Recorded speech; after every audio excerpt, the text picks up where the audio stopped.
Okay, Assalamualaikum warahmatullahi wabarakatuh and good afternoon to everyone. My name is Nazar Ismail. I'm the head of the Hayy Center for Palestine Studies. Welcome to our webinar on the topic of Trump's plan for Gaza from the perspective of international law.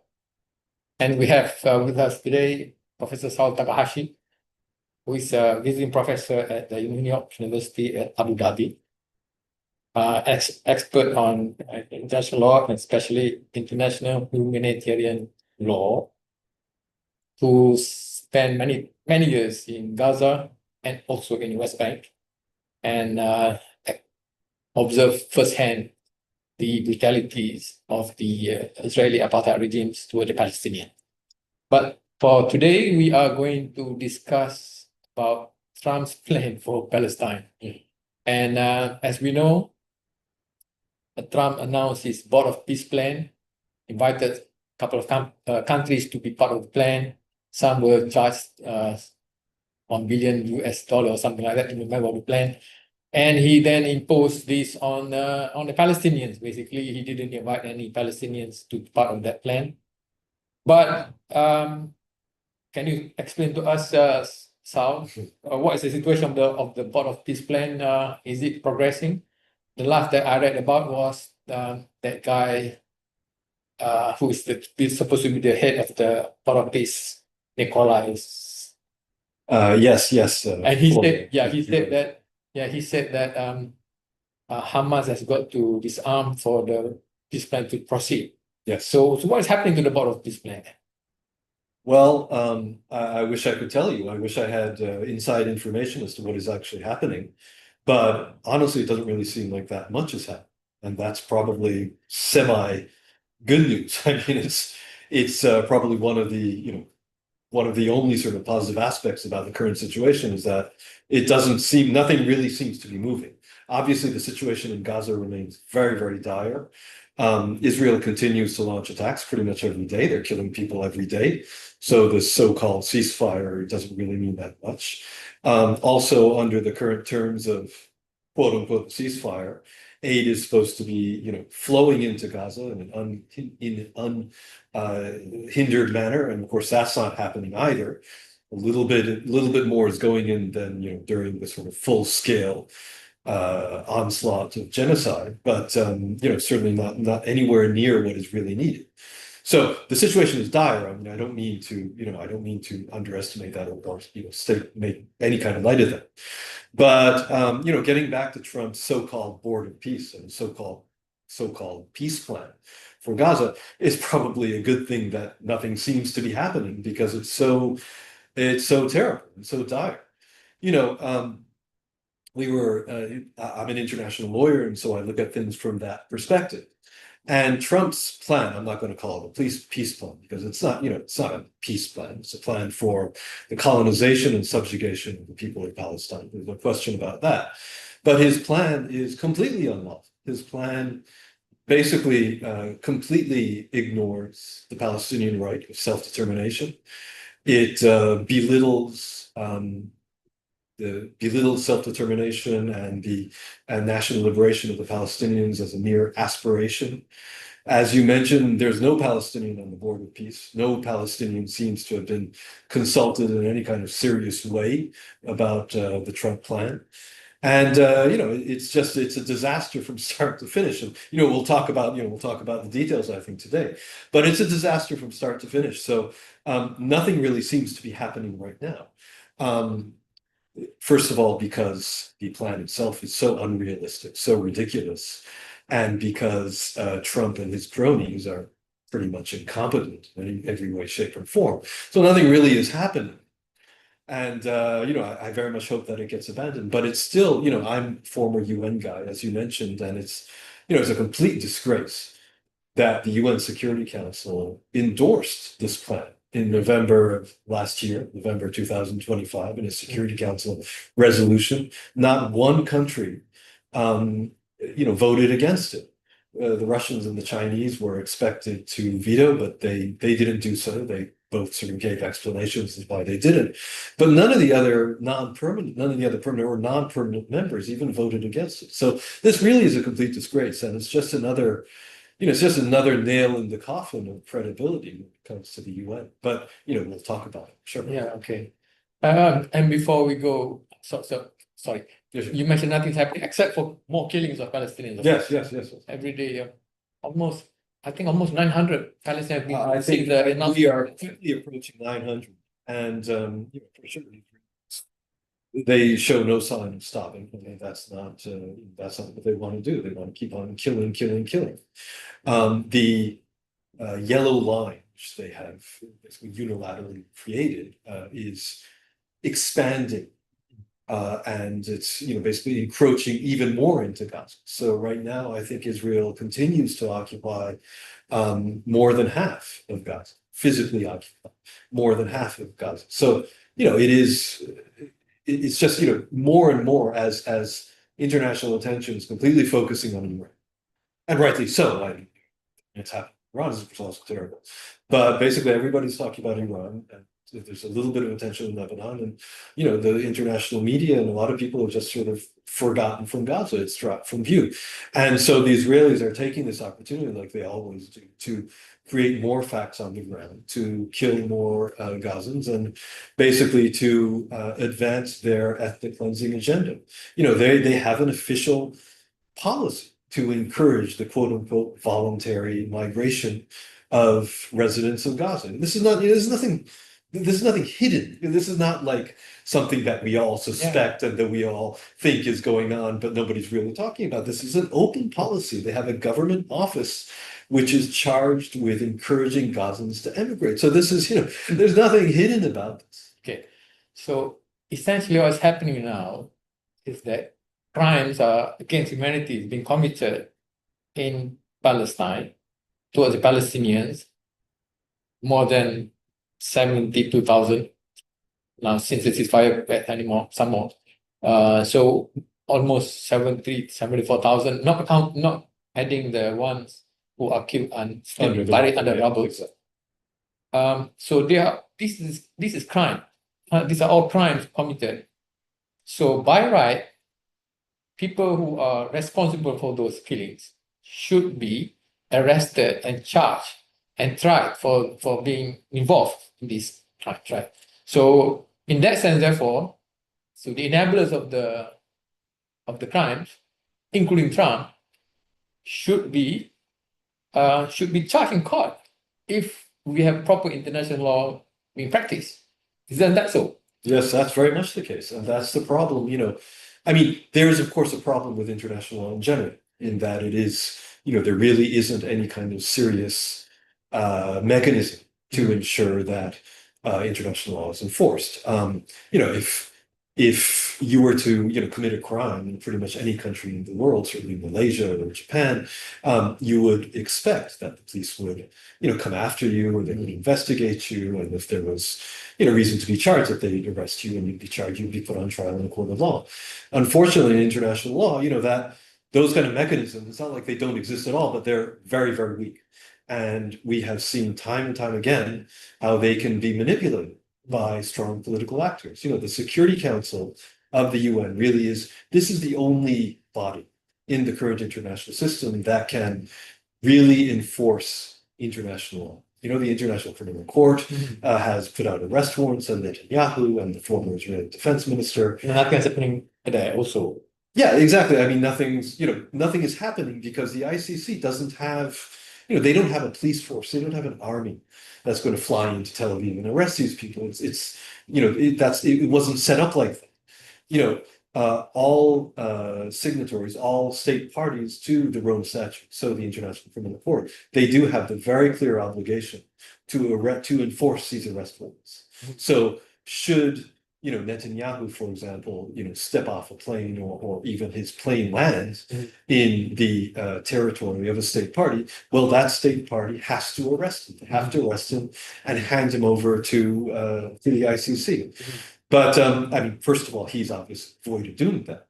But they're for example, when he was traveling to the United States, I think this was the last time or maybe the time before, apparently he flew over France. He flew over his plane basically flew over France. So what should have happened is the French should have, forced that plane to land and arrest him. That's what should have happened, but they refrained from doing that.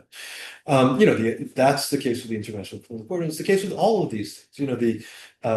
The Human Rights Council adopts resolutions, the General Assembly adopts resolutions, the International Court of Justice has ruled already as a preliminary, in a preliminary manner, that it's very plausible that Israel is committing genocide. So, you have all of these things that are being done and all of these decisions that are being taken, but without a serious mechanism to enforce international law, nothing happens. And we've seen, with the Security Council, need I say more? The United States has, of course, vetoed time and time again any kind of serious criticism, any kind of measures against Israel. And, this is the problem. But there are things that can be done. The General Assembly can take measures, and we can talk about this too. Okay, but then because we have accepted that they are committing crimes of the Israeli leaders, of course, without any doubt, but enablers of this genocide are also complicit and therefore also accountable. Yes. They can be charged in court also. Any enablers of the genocide, whether Trump or CEOs of companies that are helping Israel. Amazon Web Services, for example, like Google. These are companies that supply, Caterpillar that supplies to Israel weapons, Boeing. These are all accountable actually. This is what Francesca Albanese said, right? Yes. These are all actually enablers, and therefore can be charged in court. Yes, for sure. They definitely can be charged in court.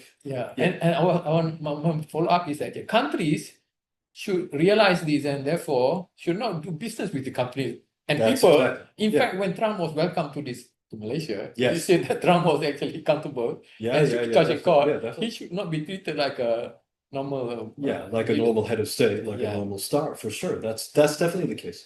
And this is the thing, of course, I'm an international human rights lawyer, so I also focus on the International Criminal Court and these kind of international mechanisms. But even without an arrest warrant issued by the International Criminal Court, because this is a very high bar. These, the enablers, the enablers of genocide, the people who have been complicit, the people who have facilitated and aided and abetted Israeli crimes against humanity, these people should be, they should be charged and tried in courts of law all over the world. This is really what should happen.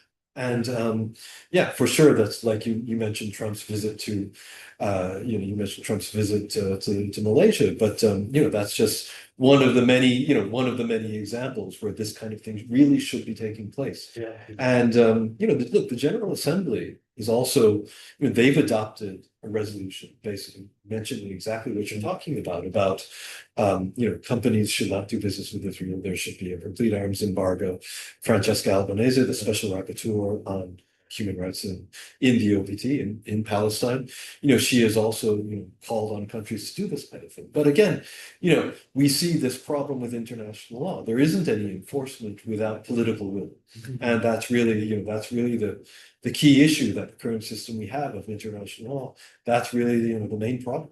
So in other words, you are saying the United Nations, then in the international community, and especially the United Nations, has actually abdicated their roles in terms of enforcement of international law. So what is going to happen to this concept of international law and international order in the future? Well, this is really the million-dollar question, of course, with the genocide in Gaza, I mean, the hypocrisy, the double standards that we have in international law in general and international institutions that have been built to uphold these legal standards.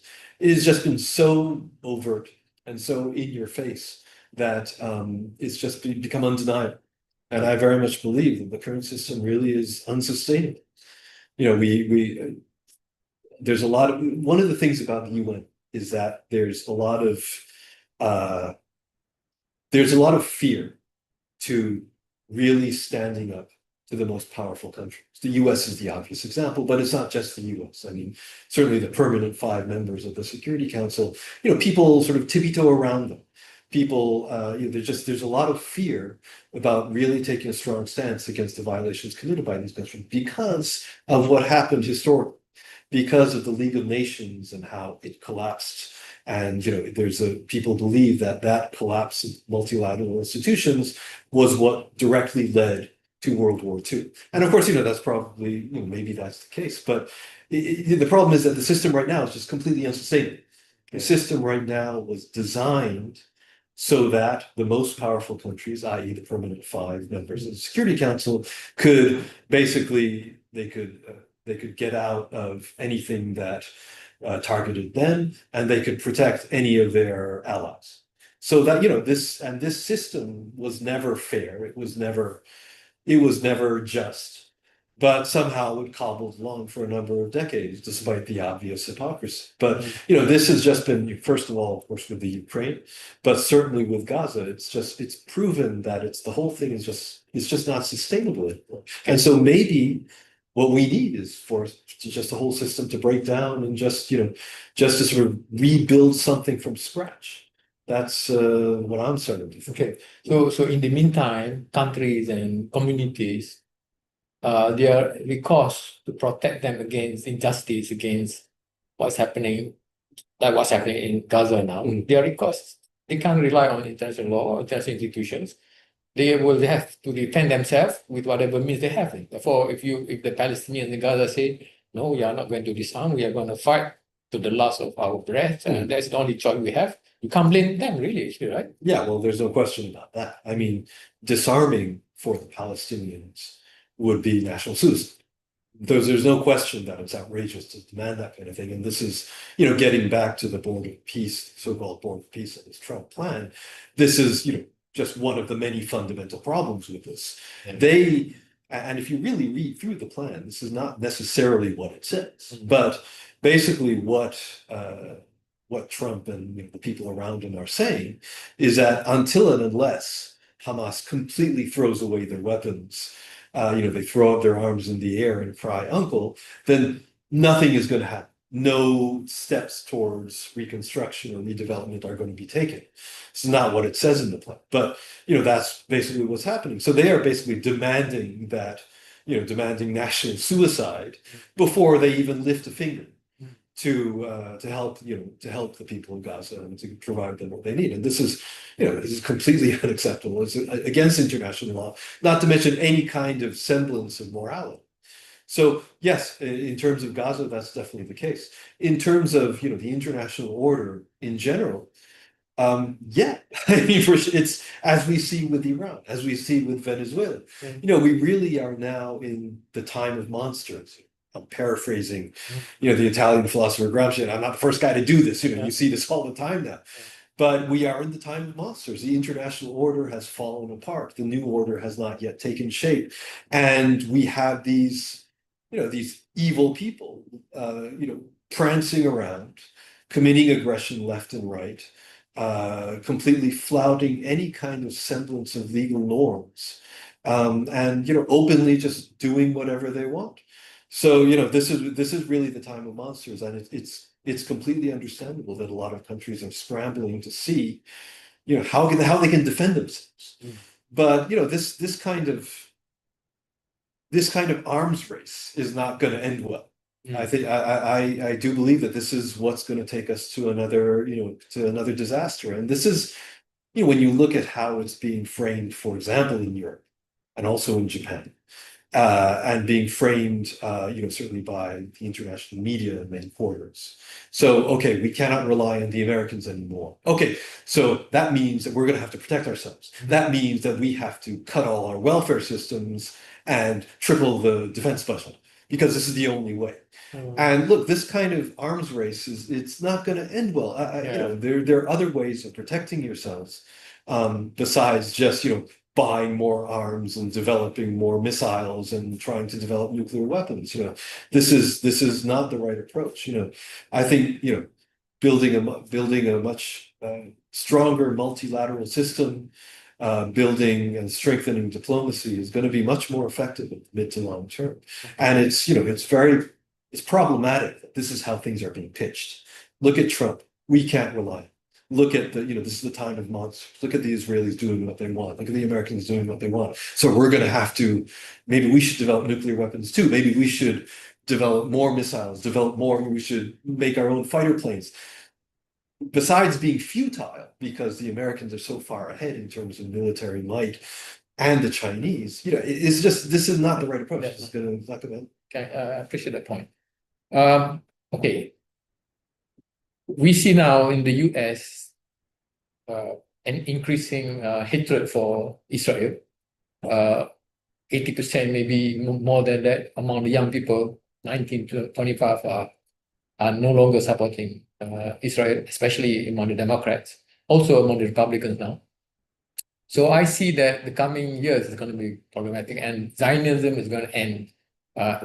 America cannot continue to support Israel because the American public cannot accept that. So they will pull their support away from Israel.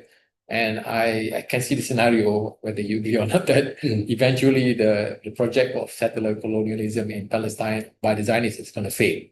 So I can see them all running away from Palestine, moving somewhere in Europe or America. And now the Americans are no longer supporting Israel, and Palestine is liberated. I want to see the scenario of, and under that scenario, how international law is going to operate at that time. Probably some of these leaders, Zionist leaders, Netanyahu and all these military leaders are going to be tried in court. What about American leaders and also companies? What's going to happen to them if you have a proper international law during that time when there's no longer Zionism in Palestine? Can you help us to see the scenario? Well, this is where we start, dreaming of the future in a good way. But like you say, look, there can be no peace without justice. And one of the things in my field of human rights and human rights law and international law, there's an area called transitional justice. It's sort of like a multidisciplinary framework where a lot of scholars from a lot of different scholars and practitioners from a lot of different areas, they come together and talk about, okay, post-conflict situations, how can we manage this, and what's the best way forward? And they're depending on the case, there are all sorts of different ways and different things that have gone wrong and different things that have gone right. But what is very, very clear, and I think what everybody can agree on now, because it was a long way coming here, is that there's no sustainable peace without justice. And that means basically putting on trial the war criminals. Certainly it means putting on trial the most powerful people and making sure that they face the music and they're held accountable for their crimes. That's very clear. That really does have to happen. And inshallah it will. I completely agree with you what you say about the future of Zionism, the future of settler colonialism. And, what's really amazing to me is just how the Zionist regime in Israel, how they have completely mismanaged their strategy and created this strategic catastrophe for themselves. Before October 2023, for a number of years, it's been very clear the long-term trends of the United States, and also, of course, Western Europe is far ahead of the United States in terms of people's revulsion with Israeli crimes. So, this kind of trend has been very clear. That's the main reason, I believe, that the Israelis and the Zionist lobbies in the United States, that they have been clamping down so hardcore for a number of years, even before October 2023.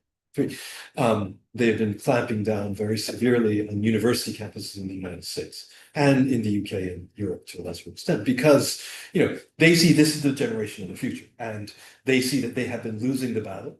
So this is what they've been doing. And they were going to lose. The writing was on the wall. The writing has been on the wall for a long time, and they were losing the battle, or they were losing the war for sure. But since October 2023, the populace all over the world has been completely horrified with what Israel is doing. And just the popular revulsion of Israel has increased exponentially. And now with Iran, we see again, the rest of the world is looking at it. Everybody knows because it's been basically publicly admitted by the Americans themselves. Everybody knows that it was the Israelis that pushed the Americans into this and that tricked them into attacking Iran, completely illegal war of aggression against Iran. So, again, this is just added to the popular disgust with Israel and its crimes and this hate, this disgust with the Zionist lobby in the United States and in many Western countries. So they really bungled. They had really brought about their demise, much, much quicker. Before October 2023, they were sort of putting out feelers to a lot of other countries, saying, okay, they saw the Americans, the Europeans, they're going to abandon us pretty soon. Maybe not 5 years from now, maybe 10 years, 20 years, but we're going to be abandoned. So we have to find patrons who are going to be protecting us in the future. They were reaching out to China. They were reaching out to Japan. Also Asian countries, Exactly. Asian countries, African countries, of course, they've been very, very active with that. And so, they were doing this kind of thing. And they were having, from their perspective, some moderate level of success. But now, wow, the Israeli brand is so toxic. Just nobody's going to touch it, and so they really bungled this, and I'm happy about that. See, because they deserve everything that they're going to get. But it's really amazing to me how they've been, how they've created this strategic catastrophe for themselves. Okay, all right. So now, the possibility of them. I think everybody have agreed that the time for them to end, Israel is going to end. It's just a matter of time, right?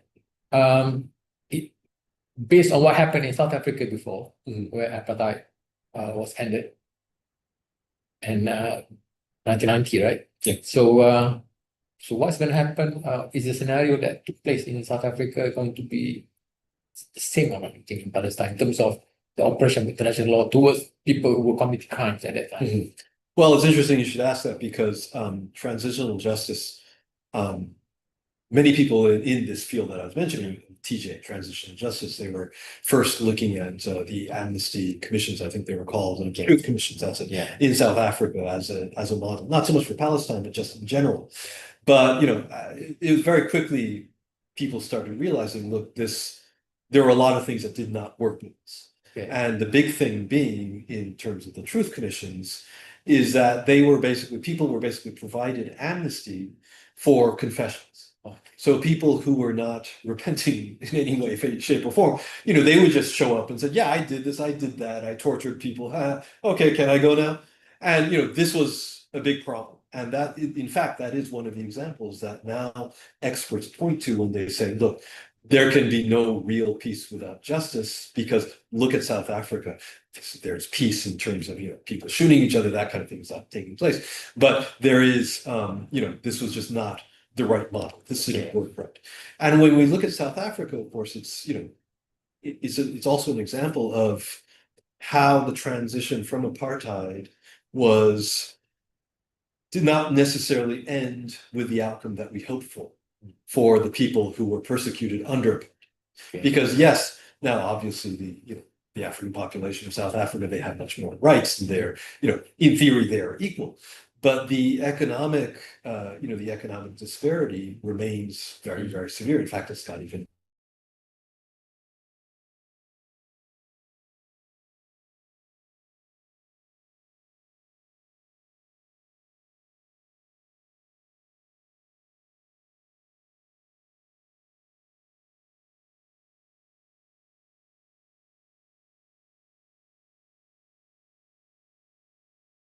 going to be talking about economic redistribution of wealth.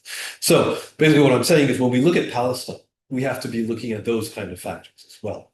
And, in Palestine, that's even a starker example, because when you look at the colonies, And I will always call them colonies, not settlements, this sort of euphemism that, many people in the media insist on using, because these are colonies. The entire West Bank is dotted with these colonies. So, and we always go back to this and say, okay, so what are we going to do? How are we going to, proponents of the two-state solution say, okay, well, what are we going to do about these colonies? Because it's not realistic to forcibly relocate all of the residents of these colonies. We got to understand there's 750,000 or so Israelis living there. Yeah. 1 in 11 or so Jewish Israelis live in these colonies throughout the West Bank. So, this is what people say. So how are we going to do this? And how are we going to do these kind of land swaps and whatever? When you think of what is more proper, I would argue, which is one state solution. So one state for all, where, everybody lives in justice and equity. Again, we have to look and see, so what happens to the colonies? Is it enough to say, okay, everybody's equal now? If any Palestinians, up till now, Palestinians have been completely excluded from living in the colonies. Now that's changed, everybody's equal, and any Palestinian who can afford it will live in the colonies.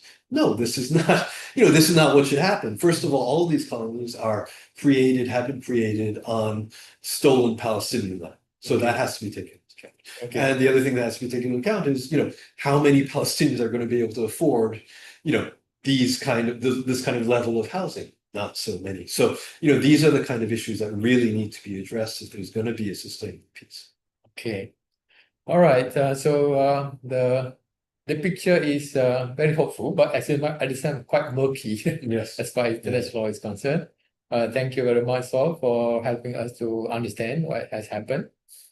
For me, that the fact that Netanyahu now is the the Prime Minister of Israel, and the right-wing parties are strong in Israel, and then because of that, we had that, and also we had this October 23 situation, and Trump being president. These are all circumstances that God created in order to expedite at the end of the Zionism. Inshallah. I mean, I think so. I think we are, again, in the time of monsters. We're in a very, very difficult time. And, things might get even worse. I mean, before it gets better. It might get worse before it gets better. And I'm talking sort of on a global level.